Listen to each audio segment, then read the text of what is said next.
1 Samuel 24. Daud membiarkan Saul hidup. Daud pergi dari sana lalu tinggal di kubu-kubu gunung di En-Gedi. Ketika Saul pulang sesudah memburu orang Filistin itu, diberitahukanlah kepadanya demikian. Ketahuilah, Daud ada di padang gurun En-Gedi. Kemudian Saul mengambil 3.000 orang yang terpilih dari seluruh orang Israel, lalu pergi mencari Daud dan orang-orangnya di gunung batu kambing hutan. Ia sampai ke kandang-kandang domba di tepi jalan. Di sana ada gua dan Saul masuk ke dalamnya untuk membuang hajat. Tetapi Daud dan orang-orangnya duduk di bagian belakang gua itu. Lalu berkatalah orang-orangnya kepada Daud, "Telah tiba hari yang dikatakan Tuhan kepadamu. Sesungguhnya aku menyerahkan musuhmu ke dalam tanganmu, maka perbuatlah kepadanya apa yang kau pandang baik." Maka Daud bangun, lalu memotong punca jubah Saul dengan diam-diam. Kemudian berdebar-debarlah hati Daud, karena ia telah memotong punca Saul. Lalu berkatalah ia kepada orang-orangnya, "Dijauhkan Tuhanlah kiranya daripadaku untuk melakukan hal yang demikian kepada tuanku, kepada orang yang diurapi Tuhan, yakni menjamah dia sebab dialah orang yang diurapi Tuhan." Dan Daud mencegah orang-orangnya dengan perkataan itu. Ia tidak mengizinkan mereka bangkit menyerang Saul. Sementara itu Saul telah bangun meninggalkan gua itu hendak melanjutkan perjalanannya. Kemudian bangunlah Daud. Ia keluar dari dalam gua itu dan berseru kepada Saul dari belakang. Katanya, "Tuanku Raja." Saul menoleh ke belakang, lalu Daud berlutut dengan mukanya ke tanah dan sujud menyembah. Lalu berkatalah Daud kepada Saul, "Mengapa engkau mendengarkan perkataan orang-orang yang mengatakan sesungguhnya Daud mengikhtiarkan celakamu? Ketahuilah, pada hari ini matamu sendiri melihat bahwa Tuhan sekarang menyerahkan engkau ke dalam tanganku dalam gua itu. Ada orang yang telah menyuruh aku membunuh engkau, tetapi aku merasa sayang kepadamu, karena pikirku, aku tidak akan menjamah tuanku itu, sebab dialah orang yang diurapi Tuhan. Lihatlah dahulu, ayahku, lihatlah kiranya punca jubahmu dalam tanganku ini. Sebab dari kenyataan bahwa aku memotong punca jubahmu dengan tidak membunuh engkau, dapatlah kau ketahui dan kau lihat bahwa tanganku bersih daripada kejahatan dan pengkhianatan, dan bahwa aku tidak berbuat dosa terhadap engkau, walaupun engkau ini mengejar-ngejar aku untuk mencabut nyawaku. Tuhan kiranya menjadi hakim di antara aku dan engkau. Tuhan kiranya membalaskan aku kepadamu, tetapi tanganku tidak akan memukul engkau, seperti peribahasa orang tua-tua mengatakan, dari orang fasik timbul kefasikan, tetapi tanganku tidak akan memukul engkau. Terhadap siapakah Raja Israel keluar berperang? Siapakah yang kau kejar? Anjing mati, seekor kutu saja. Sebab itu Tuhan kiranya menjadi hakim yang memutuskan antara aku dan engkau. Dia kiranya memperhatikannya, memperjuangkan perkaraku, dan memberi keadilan kepadaku dengan melepaskan aku dari tanganmu." Setelah Daud selesai menyampaikan perkataan itu kepada Saul, berkatalah Saul, "Suaramu kah itu ya anakku Daud?" Sesudah itu dengan suara nyaring menangislah Saul. Katanya kepada Daud, "Engkau lebih benar daripada aku, sebab engkau telah melakukan yang baik kepadaku, padahal aku melakukan yang jahat kepadamu. Telah kau tunjukkan pada hari ini betapa engkau telah melakukan yang baik kepadaku. Walaupun Tuhan telah menyerahkan aku ke dalam tanganmu, engkau tidak membunuh aku. Apabila seseorang mendapat musuhnya, masakan dilepaskannya dia berjalan dengan selamat?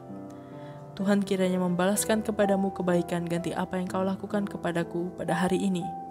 Oleh karena itu sesungguhnya aku tahu bahwa engkau pasti menjadi raja, dan jabatan Raja Israel akan tetap kokoh dalam tanganmu. Oleh sebab itu bersumpahlah kepadaku demi Tuhan, bahwa engkau tidak akan melenyapkan keturunanku dan tidak akan menghapuskan namaku dari kaum keluargaku." Lalu bersumpahlah Daud kepada Saul. Kemudian pulanglah Saul ke rumahnya, sedang Daud dan orang-orangnya pergi ke kubu gunung. 1 Samuel 25. Kematian Samuel.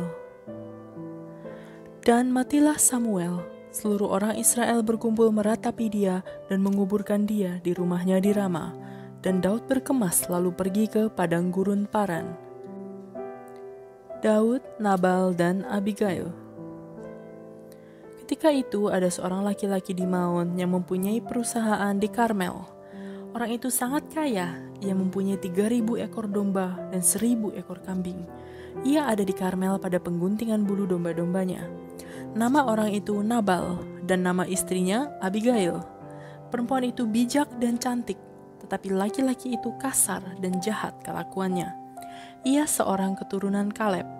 Ketika didengar Daud di padang gurun bahwa Nabal sedang menggunting bulu domba-dombanya, maka Daud menyuruh 10 orang, dan kepada orang-orang itu Daud berkata, "Pergilah ke Karmel dan temuilah Nabal, tanyakanlah keselamatannya atas namaku, dan sampaikanlah salam ini kepadanya.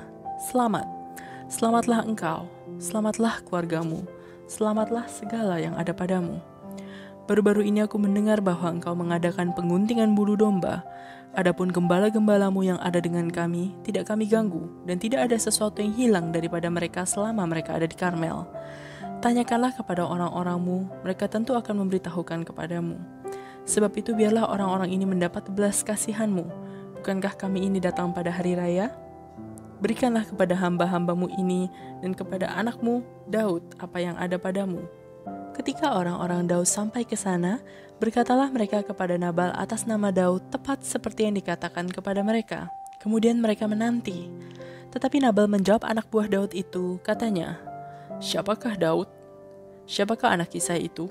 Pada waktu sekarang ini ada banyak hamba-hamba yang lari dari tuannya. Masakan aku mengambil rotiku, air minumku, dan hewan bantaian yang kubantai bagi orang-orang pengguntingku untuk memberikannya kepada orang-orang yang aku tidak tahu dari mana mereka datang?" Lalu orang-orang Daud itu berbalik pulang, dan setelah sampai mereka memberitahukan kepadanya tepat seperti yang dikatakan kepada mereka.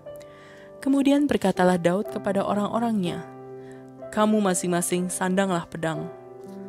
Lalu mereka masing-masing menyandang pedangnya. Daud sendiri pun menyandang pedangnya.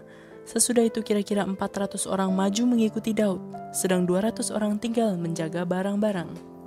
Tetapi kepada Abigail, istri Nabal, telah diberitahukan oleh salah seorang bujangnya. Katanya, "Ketahuilah, Daud menyuruh orang dari padang gurun untuk memberi salam kepada Tuhan kita. Tetapi ia memaki-maki mereka. Padahal orang-orang itu sangat baik kepada kami. Mereka tidak mengganggu kami, dan kami tidak kehilangan apa-apa selama kami lalu lalang di dekat mereka ketika kami ada di ladang. Mereka seperti pagar tembok sekeliling kami siang malam, selama kami menggembalakan domba-domba di dekat mereka. Oleh sebab itu pikirkanlah dan pertimbangkanlah apa yang harus kau perbuat. Sebab telah diputuskan bahwa celaka akan didatangkan kepada Tuhan kita dan kepada seisi rumahnya, dan ia seorang yang dursila, sehingga orang tidak dapat berbicara dengan dia." Lalu segeralah Abigail mengambil 200 roti, 2 buyung anggur, 5 domba yang telah diolah, 5 sukat bertih gandum, 100 buah kue kismis, dan 200 kue ara. Dimuatnyalah semuanya ke atas keledai. Lalu berkata kepada bujang-bujangnya, "Berjalanlah mendahului aku segera menyusul kamu." Tetapi Nabal suaminya tidaklah diberitahunya. Ketika perempuan itu dengan menunggang keledainya turun dengan terlindung oleh gunung, tampaklah Daud dan orang-orangnya turun ke arahnya, dan perempuan itu bertemu dengan mereka. Daud tadinya telah berkata, "Sia-sialah aku melindungi segala kepunyaan orang ini di padang gurun, sehingga tidak ada sesuatu pun yang hilang dari segala kepunyaannya. Ia membalas kebaikanku dengan kejahatan. Beginilah kiranya Allah menghukum Daud bahkan lebih lagi daripada itu, jika ku tinggalkan hidup sampai pagi seorang laki-laki saja pun dari semua yang ada padanya."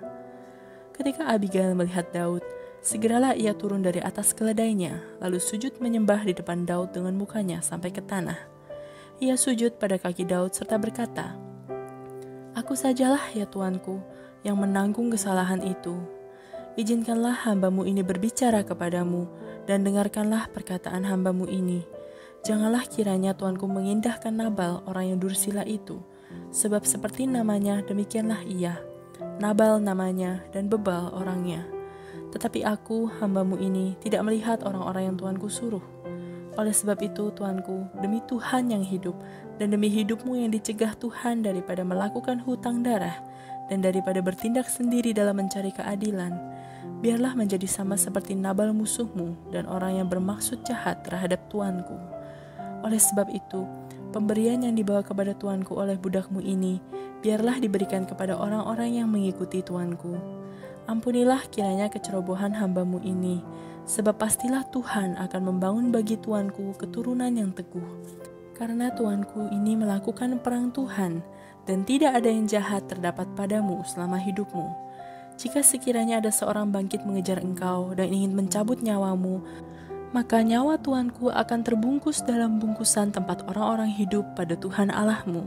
Tetapi nyawa para musuhmu akan diumbankannya dari dalam salang umban. Apabila Tuhan melakukan kepada tuanku sesuai dengan segala kebaikan yang difirmankannya kepadamu dan menunjuk engkau menjadi raja atas Israel, maka tak usahlah tuanku bersusah hati dan menyesal karena menumpahkan darah tanpa alasan dan karena tuanku bertindak sendiri dalam mencari keadilan. Dan apabila Tuhan berbuat baik kepada tuanku, ingatlah kepada hamba-Mu ini. Lalu berkatalah Daud kepada Abigail, "Terpujilah Tuhan Allah Israel yang mengutus engkau menemui aku pada hari ini. Terpujilah kebijakan-Mu dan terpujilah engkau sendiri, bahwa engkau pada hari ini menahan aku daripada melakukan hutang darah dan daripada bertindak sendiri dalam mencari keadilan. Tetapi demi Tuhan Allah Israel yang hidup, yang mencegah aku daripada berbuat jahat kepadamu, jika engkau tadinya tidak segera datang menemui aku, pasti tidak akan ada seorang laki-laki pun tinggal hidup pada Nabal sampai fajar menyingsing." Lalu Daud menerima dari perempuan itu apa yang dibawanya untuk dia dan berkata kepadanya, "Pulanglah dengan selamat ke rumahmu. Lihatlah, aku mendengarkan perkataanmu dan menerima permintaanmu dengan baik." Sampailah Abigail kepada Nabal dan tampaklah Nabal mengadakan perjamuan di rumahnya seperti perjamuan raja-raja. Nabal riang gembira dan mabuk sekali. Sebab itu tidaklah diceritakan perempuan itu sepatah kata pun kepadanya sampai fajar menyingsing. Tetapi pada waktu pagi ketika sudah hilang mabuk Nabal itu, diceritakanlah kepadanya oleh istrinya segala perkara itu. Lalu terhentilah jantungnya dalam dada dan ia membatu. Dan kira-kira 10 hari sesudah itu, Tuhan memukul Nabal sehingga ia mati.